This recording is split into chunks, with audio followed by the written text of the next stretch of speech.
Hey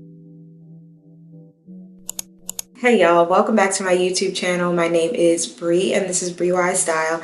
And in today's video, I wanted to give you guys some insightful tips on the 10 biggest mistakes that aspiring stylists make when they're first starting out, or when they're just trying to get their feet wet, or when they're just trying to figure out this fashion industry as a whole. If you haven't yet subscribed, definitely make sure you do so, and please give me a thumbs up if you like this information, or if you're just feeling the knowledge that I'm dropping, y'all. Okay, so let's just jump right into the first one. Now, the number one mistake is not knowing your niche. That is huge because it is going to give you the direction you need for your entire business as a stylist. You need to know who your client is going to be. What niche are you going to be in? Are you going to be in thrifting? Are you going to be in high-end? Are you going to be in mix and matching items? Are you going to be working with athletes? Are you going to be working with moms? Are you going to be, who is your perfect client? You have to know that first and foremost. And a lot of times aspiring stylists have no direction in where they're going to go or who they want to work with. And you have to be clear on this first. You really have to find your passion and master that first before you start jumping and trying to work with everybody, any and everybody. If you are clear on that, it'll set you apart from so many other people who are just trying to figure it out or who may just be lost. Okay, mistake number 2 is neglecting your personal branding. You are a brand in itself. Even though you're styling other people, you are a brand, and you have to keep that in mind because people are going to be searching for you. If you're saying you're a stylist and you have information out there on your social media or anywhere that people can look you up, it has nothing to do with styling, why would they ever hire you? Like, you have to be clear on your messaging, on your branding, on your personal branding. And that also includes not only taking photo shoots for your clients, but also taking photos for yourself. Headshots, full body shots. Just imagine what you would want your website to look like if someone were to look you up on Google. What image would you want them to see? What website would you want them to come across? You want it to be clear and precise. You want it to be where if someone found your page, they know exactly who you are, they know exactly what your services are, and they know exactly how to get in contact with you. It should not be hard for them to figure it out, and it should not be hard for them to be able to find a way to contact you.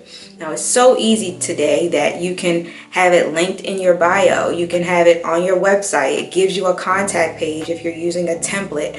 Like, there's so many different ways that you can allow people to just get in contact with you so easily. And you got to make sure that you allow that for people to be able to find you, reach out to you, and book you, and know exactly what your services are going to be for. And before, like, number 1, know exactly who you're going to be working with. Like, if somebody came across your page and they saw someone that reflected them or reminded them of themselves, then that would be a reason for them to want to reach out to you, because they can see themselves in your clients or your portfolio, and they can understand, you know, your eye, your style, and it aligns with who they are. So make sure that you're doing your personal branding, which is your own personal image, how you represent yourself as a stylist, and then also how you represent yourself from your website and your social media and those things. Yes, it's going to take some investment. Yes, it's going to take some investment in maybe you hiring a photographer, or maybe you setting up a shoot, finding a website online that you can go to book a room that you can use for the photographer or you to set up and have your own photo shoot. Maybe it's going to be an investment for your website. Maybe it's going to be a small monthly investment. So if you haven't yet checked out my budgeting video, make sure you tap into that, because it gives you some insightful tips on ways that you can budget so that you can start to prepare to set up your business the right way. Okay, the number 3 mistake is going to be underestimating networking. You guys, we got to get out of our shell. I know a lot of times when I'm talking to aspiring stylists, they are kind of hesitant or scared to reach out to people or put themselves out there on social media or just be able to express themselves. And you got to start with yourself first so that you can be open enough to start to connect and meet other people, because that is how you're going to build the right relationships, build your tribe in order to start building your portfolio, your brand, your business, everything. Relationships are key no matter what you do, especially in this industry. Now, a lot of people think, oh, well, I need to know a celebrity, or oh, I need to know another stylist, or oh, I need to know a specific type of person, but you're overthinking it. Like, you really just need to connect with like-minded people who are in the same boat as you, people who are also wanting to create a portfolio, or people who are also in the fashion industry or creative industry, so that you guys can, you never know what a conversation can spark up. So you could be sitting somewhere, you could be sitting in a library, you could be sitting at a restaurant, or you could even be going to a networking event and meet someone, and it just takes your career to the next level. You just never know. So I always say, make sure that you are putting yourself out there, whether it be online or whether it be meeting people at different events. See what events are in your area that are similar to what you're wanting to do in the fashion industry. As a stylist, there are so many meetup groups that you can go to. Now, I will say, be safe.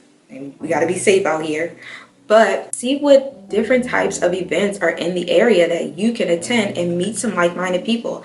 Now, there's also a platform that I suggested in another video called Caviar, where you can meet other creatives as well, photographers, models, MUAs, other stylists that you can connect with in your area. That's a great way as well. But there's meetups. Like, there's so many different ways that you can network with people, and that is going to be essential for your business.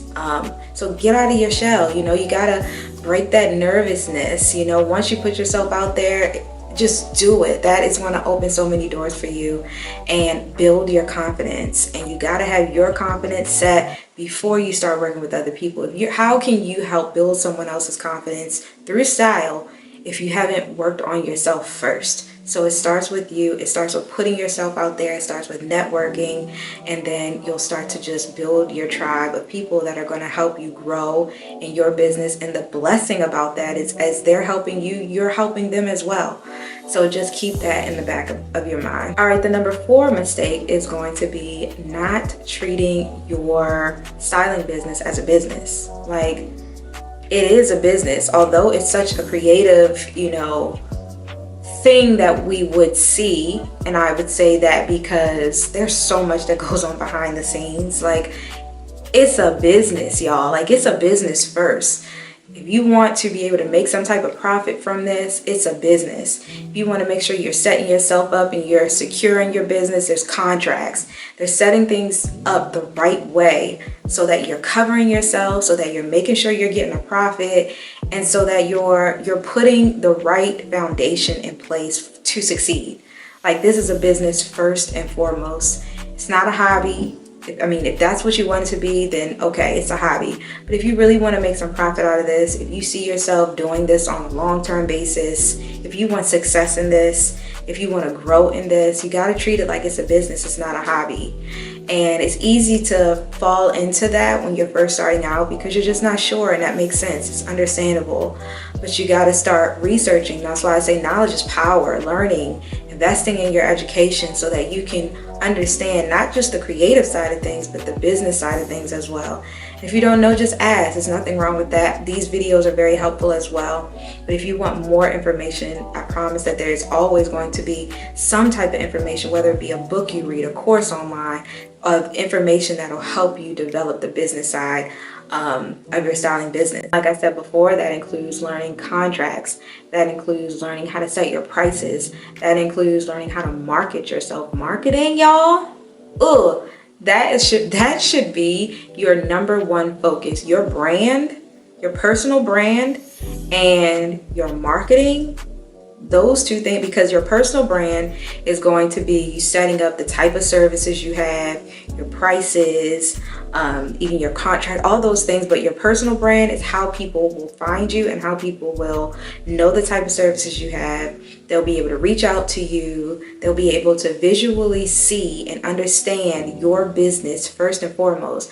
But how would they even know if they didn't find you first, which is through marketing? So those two things go hand in hand, especially when you're first starting out. That should be the main focus, is literally building your brand and marketing your business. And I do have a video as well on different ways that fashion stylists, virtual stylists can, or personal stylists, whatever type of stylist you want to be, how you can market yourself through branding, through marketing online in different ways. So I'll leave that link below as well. All right, now let's tap into the number 5 mistake, and that is going to be overlooking your portfolio. Your portfolio, I will say, can go hand in hand with your personal brand. And the reason why is, as you're building your personal brand, that includes you doing photo shoots for your clients, or rather photo shoots that would represent the type of client you want to book. So for example, I always say testing. That's what I learned. Testing, it should be like second nature to you. You should always be testing. You should always be creating some type of photo shoot, whether it be, maybe you pull a couple outfits from your closet or thrift or online or the store, and you set up 2 photo shoots a month where you are shooting content according to the type of client that you want to attract. That is going to be so essential for building your portfolio. Okay, maybe you're not getting paid right now to build your portfolio. That is common. That is okay, because you're mastering your skill. I'm always talking about mastering your skill and preparing yourself for when that one opportunity comes or multiple opportunity comes, and it will be like clockwork. It'll be like second nature for you because you've mastered the skill. You know exactly what you're doing. You know how to pull, you know how to shop, you know how to set your prices, you know how to do a photo shoot, you know how to find a photographer, you know how to find an MUA, you know how to put a shoot together, you know how to make it pop. Like, you know what you're doing. So that's why testing is really practice. It's going to help you build your portfolio. At the same time, it's going to start helping you attract your clients as you're putting yourself out there, you're marketing your business. Building your portfolio is key, okay? Don't ever think that, you just need to be out here just pulling random images offline. Just do it yourself. Make your own photo shoots. Produce content consistently. Content is key. Content in this generation, in this world, no matter if you're working virtually or you're working with people one-on-one, like, you have to be creating your portfolio. That is your business card. Like, your business card is your portfolio. It is going to show your clients exactly who you are, what you stand for, who your client is, and that's the most important thing. Like, you gotta start there. You have to start there before you start attracting people in. So I hope that you guys have been finding this information helpful. If you have, please make sure you give me a thumbs up. Also, if you have not yet subscribed, please do so. It really, really helps my channel, and I see you guys. I thank you so much for your feedback. If you are someone who's really, really wanting to get started and understand and learn more in depth on these topics, then make sure to click the link below to sign up for my newsletter. You can also get my book, Becoming a Stylist: Secrets That They Don't Want You to Know When It Comes to Fashion Styling. And then also there's a Stylist Kit, which is an online program, self-paced, where you can learn all this information from contracts, marketing, discovering your niche, building your brand, and elevating your business from where you may be now to where you want it to be. And I really feel like it's something that will help a lot of aspiring stylists. A lot of stylists have gone through the program and they really, really have found so much information in it. And they've become so successful. I have so many students who have booked so many jobs.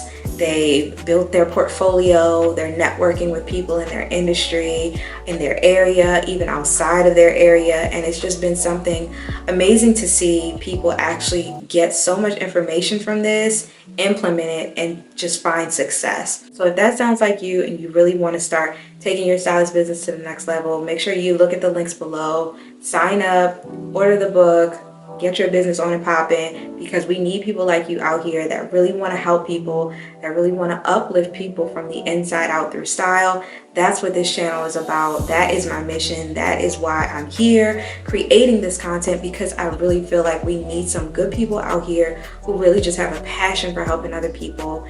And I hope that's you. What I'm going to do is actually put this into a 2-part series. So those were 5. I'm going to give you 5 more biggest mistakes. So I'll see you in the next video where we'll go over the next 5. And I love you guys. I'll see you there.